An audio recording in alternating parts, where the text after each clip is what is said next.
ఇది Uppal main road అండి. చూడండి, అందరూ పొద్దున్నే మంచిగా జిహెచ్ఎంసీ వాళ్ళు మార్నింగ్ ఊడుస్తున్నారు. ఊడడం అంతా మంచిగా ఉన్నది, కానీ మంచిగా అంత చెత్త అంతా కలెక్ట్ చేసి చెత్త అంతా ఒక దగ్గర పెడుతున్నారు.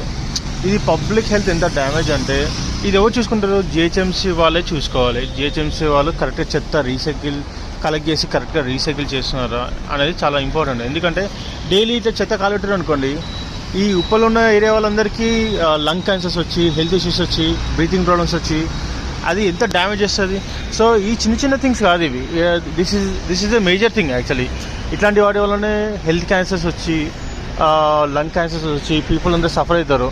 నార్మల్గా స్మోకింగ్ లేని వాళ్ళకి, ఆల్కహాల్ కన్జ్యూమ్ చేయని వాళ్ళకి క్యాన్సర్స్ ఎట్లా వస్తాయని అనుకుంటారు. ఈ చిన్న థింగ్స్ వల్లనే, ఈ చిన్న థింగ్సే పెద్ద థింగ్స్ అయ్యి క్యాన్సర్స్ అవి ఫామ్ అవుతాయి. సో గవర్నమెంట్ కానీ లేకపోతే జిహెచ్ఎంసీ కానీ ఇవన్నీ చాలా కేర్ తీసుకొని కంట్రోల్ చేయాల్సిన థింగ్స్ ఇవన్నీ. ఎందుకంటే రూట్సే స్ట్రాంగ్ లేవు అనుకోండి, ఈ ఇష్యూస్ ఇంకా పెద్ద అవుతాయి.